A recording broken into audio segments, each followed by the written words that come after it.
అందరికీ నమస్తే. రైతు భరోసాకు సంబంధించిన వార్త. ఎందుకంటే మార్చి 31 అయిపోయింది, ఏప్రిల్ 1 వచ్చేసింది. ప్రభుత్వం ఎప్పటి నుంచో పెట్టుకున్న డెడ్ లైన్ ఇది. మార్చి 31 లోపు 100 6 100 అయినా రైతు భరోసా చేస్తామని సీఎం రేవంత్ రెడ్డి గారు చాలాసార్లు ప్రకటించారు. తుమ్మల నాగేశ్వరరావు గారు ప్రకటించారు ఖచ్చితంగా ఇస్తామని. మరి ఏమైంది? వచ్చిందా? రైతు బంధు పడ్డదా పడలేదా? ఎవరికి వచ్చింది ఎవరికి రాలేదు? ప్రభుత్వం దగ్గర నా లెక్కేంది? ఇప్పుడు ప్రభుత్వం ఏమంటుంది? ఇవి చాలా చాలా ఇంపార్టెంట్ అంశాలు. ఈ సబ్జెక్టులకు పోయేకన్నా ముందు ఈ వీడియో చూస్తున్న మీకు అందరికీ కృతజ్ఞతలు. సిగ్నల్ టీవీ సంవత్సరం పాటు మీ సపోర్ట్ మరవలేంది, కానీ ఇంకా చాలా దూరం ప్రయాణం చేయాల్సిన అవసరం ఉంది. ఎవరెవరో రిపోర్ట్లు కొట్టే ప్రయత్నం చేస్తున్నారు. ప్రతి వీడియోకి మేము అడగలేము, కానీ అడిగినప్పుడు మాత్రం ఖచ్చితంగా సబ్స్క్రైబ్ చేసుకునే అవకాశం ఇవ్వండి. సబ్స్క్రైబ్ చేసే మమ్మల్ని సపోర్ట్ చేయండి. ఈ వీడియోలోకి పోతే యాక్చువల్గా జనవరి 26 స్టార్ట్ అయింది. జనవరి 26 రైతు భరోసాకు డెడ్ లైన్ పెట్టుకుంది గవర్నమెంట్. మార్చ్ 31. యాక్చువల్గా జనవరి 26 నాడే స్టార్ట్ అయిన రోజే పడుతుందేమో అనుకున్నారు, పర్లేదు. 26 ఆదివారం అయింది కాబట్టి పర్లేదేమో అనుకున్నారు. 27 వచ్చింది. 27 నాడు కేవలం పైలట్ గ్రామాలని చెప్పేసి మండలానికి ఒక చిన్న ఊరిని తీసుకొని ఆ ఊరికి మాత్రమే వేసిండ్రు. చిన్న ఆమ్లెట్ విలేజెస్, పెద్ద ఊర్లు తీసుకోలే కాబట్టి అక్కడ మాత్రమే ఇచ్చిండ్రు. ఇంకా ఆ తర్వాత స్టార్ట్ చేస్తే ఇక వస్తుందేమో, ఇంతకుముందు లాగానే రోజుకు 1 ఎకరా వస్తుందేమో అందరికీ అనుకున్నారు. కొన్ని రోజుల తర్వాత 1 ఎకరా వచ్చింది. కొన్ని రోజుల తర్వాత 2 ఎకరాలు అన్నారు. కొన్ని రోజుల తర్వాత 3 ఎకరాలు అన్నారు. కొన్ని రోజుల తర్వాత 4 ఎకరాలు అన్నారు. ఇక మార్చి 31 అయిపోయింది. నిజానికి ఇప్పటికీ గవర్నమెంట్ పెట్టిన రూల్స్ ప్రకారం వాళ్ళందరికీ ఇస్తామన్నారు. పంట యోగ్యమైన భూములన్నిటికీ, దానిలో 100 ఎకరాలు ఉంటారా, 50 ఎకరాల ఆసామే, 40 ఎకరాల ఆసామే అనవసరం. కానీ ఇప్పటివరకు వీళ్ళు ఇచ్చింది కేవలం 4 ఎకరాల వరకు మాత్రమే. ఈ 4 ఎకరాలలో కూడా రాని వాళ్ళు దాదాపు 50% అబోవ్ కనిపిస్తున్నారు. 4 ఎకరాల లోపు భూమి ఉండి రైతు భరోసా రాని వాళ్ళు. ఒకే రైతుకు ఒకే సర్వే నెంబర్లో 2 బిట్ ఉంటే ఒక బిట్టుకు వస్తుంది, ఎకరాకు వస్తుంది, ఇంకో ఎకరాకు రాదు.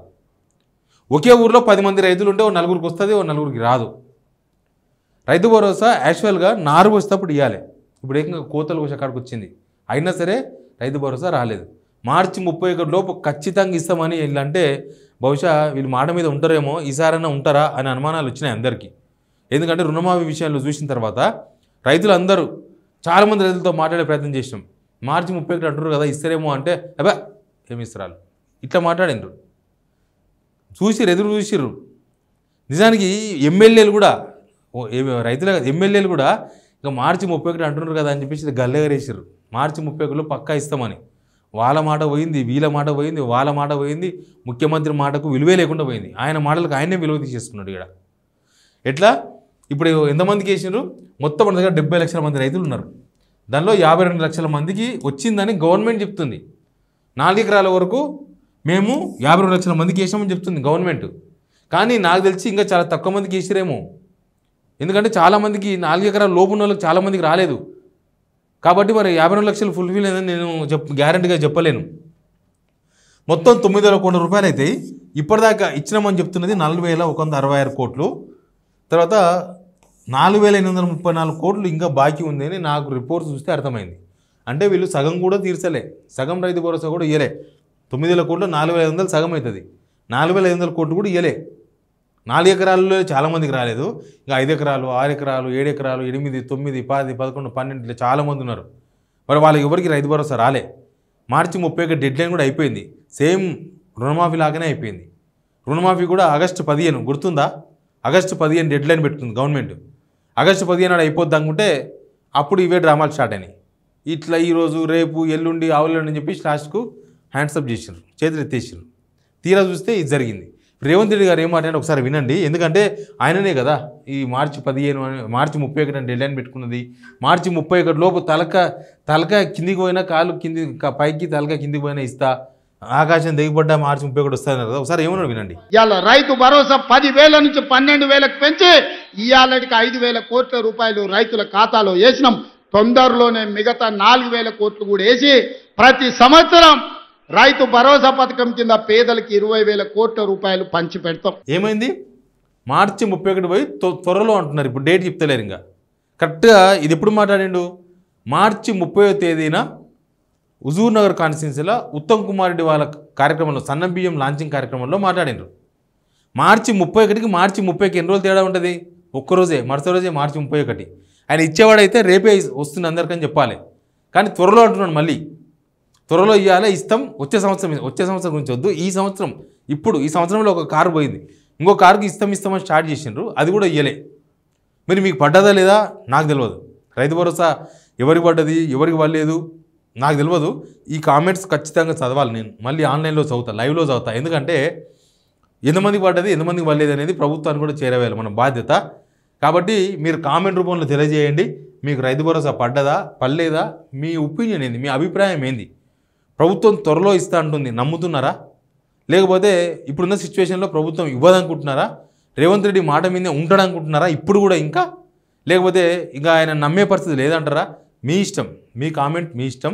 బట్ రైతు భరోసా విషయంలో రైతులకు నేను ఇచ్చే క్లారిటీ, నాకున్న ఇన్ఫర్మేషన్ మాత్రం ఇదే. ఇంకా ఇంతకు మించి మార్చి 31 ఓవర్, పటాపంచలు అయిపోయింది. దాచి దాచి దాచి దాచి ఓపెన్ చేసి పడేసాను. లోపల ఏదో ఉందనుకున్నాం మనం, ఏమీ లేదు, డొల్లా అని అర్థమైంది. ఇక మరి మార్చి 31 తర్వాత మళ్ళీ డెడ్ లైన్ పెడతారేమో అనుకున్నాం. డెడ్ లైన్ కాదు, త్వరలో అంటున్నారు. త్వరలో అంటే అనంతం, దానికి డెడ్ లైన్ లేదు. ఎల్లుండి లోపు అన్నాం అనుకో, 2 రోజులు వస్తుంది అనుకోవచ్చు. ఈ వారం అన్నారు అనుకో, ఈ వారం లోపు వస్తుంది అనుకోవచ్చు. ఈ నెల ఆఖరి వరకు, ఏప్రిల్ నెల ఆఖరి వరకు అన్నారు అనుకో, అచ్చా మళ్ళీ నెల పొడిగించలేము అనుకోవచ్చు. కానీ త్వరలో అంటున్నారు. ఇప్పుడు త్వరలో అంటే అనంతం, దానికి ఏ అడ్డుకట్టలు లేవు, ఎక్కడనో దగ్గర లేవు. ఇన్ని రోజులు వస్తుందని చెప్పడానికి లేదు. ఇంకా మీ పంటలు చేతికి వచ్చిన వాళ్ళకి వచ్చినాయి, రానులోకి రాలేదు, పోయిన వాళ్ళకి పోయినాయి. రైతు భరోసా కోసం ఎదురు చూస్తున్న వాళ్ళకి మాత్రం నిరాశనే మిగిలిపోయింది. ఇప్పుడు రైతు భరోసా కోసం ఇంకా ప్రభుత్వం మళ్ళీ ఏమైనా చెప్తుందా, మళ్ళీ ఏమైనా చెప్పే అవకాశం ఉందా, అసలు ఇస్తుందా? రైతు భరోసా ఇచ్చే ఆలోచన ఉన్నారా? ఇచ్చే ఆలోచన ఉంటే వీళ్ళు ఇవ్వాల్సింది చాలా ఉంది, సగం కూడా ఇవ్వాలి. నేను చెప్పినా కదా, 4,834 కోట్ల రూపాయలు ఇవ్వాలి. వాళ్ళు ఇన్ని పైసలు ఇన్ని రోజులు, జనవరి 26 నుంచి స్టార్ట్ చేస్తే ఫిబ్రవరి మొత్తం అయిపోయింది, మార్చి మొత్తం అయిపోయింది, దగ్గర 2 నెలల 5 రోజులు, 2 months 5 daysలో వీళ్ళు చేసింది కేవలం 4 acres వరకే. అందులో చాలామందికి రైతు భరోసా రాలేదు, ఎదురు చూస్తున్న వాళ్ళు అట్లే ఉన్నారు. చాలామంది రైతులు 90%, ఇప్పుడు 4 ఎకరాల లోపు కూడా 90% మంది రైతులకు కొద్దిగా వచ్చింది, కొద్దిగా రాలేదు. ఫుల్ ఫీడ్స్ ఇచ్చిన వాళ్ళు చాలా తక్కువ మంది ఉన్నారు. ఒక రైతుకు 2 ఎకరాలు ఉందనుకో, ఆయనకు 1 ఎకరాకు వస్తుంది, 1 ఎకరా రాదు. 2 ఎకరాలకు 2 ఎకరాలు వచ్చిన వాళ్ళు చాలా తక్కువ మంది కనిపిస్తున్నారు ఊర్లో. కాబట్టి రైతు భరోసాలో వీళ్ళ లెక్కలేందో, వీళ్ళ పత్రాలు ఏందో, 8,500 సర్వే నెంబర్ బ్లాక్ లిస్ట్లో పెట్టిరంట, అదేందో, అసలు వీళ్ళ రైతుల విషయంలో వీళ్ళ ఒపీనియన్ ఏందో, రైతులకు ఇవ్వాలనుకుంటున్నారా, లేకపోతే రైతులను ఊరించాలనుకుంటున్నారా, లేకపోతే రైతులను ఇట్లే ఊరిస్తూ టైంపాస్ చేద్దాం అనుకుంటున్నారా, లేదా రైతు భరోసా 4 ఎకరాల వరకు ఆపుదాం అనుకుంటున్నారా? అసలు వీళ్ళ లెక్క ఏందో, వీళ్ళ పత్రం ఏందో ఎవరికి చెప్తలేరు. బ్యాంకులకు ఏం తెలియదు, అగ్రికల్చర్ ఆఫీసర్లకు కూడా ఏమీ తెలియదు. రైతులు వాళ్ళని బాగా ప్రెషర్ పెడుతున్నారు, బట్ అగ్రికల్చర్ ఆఫీసర్లు కూడా ఏమీ తెలియదు. ఈ గవర్నమెంట్ ప్లాన్ ఏందో ఎవరికి తెలియదు. మీకు రైతు బంధు పడ్డదా లేదా అనేది మాత్రమే కామెంట్ రూపంలో చెప్పండి. Please subscribe signal TV.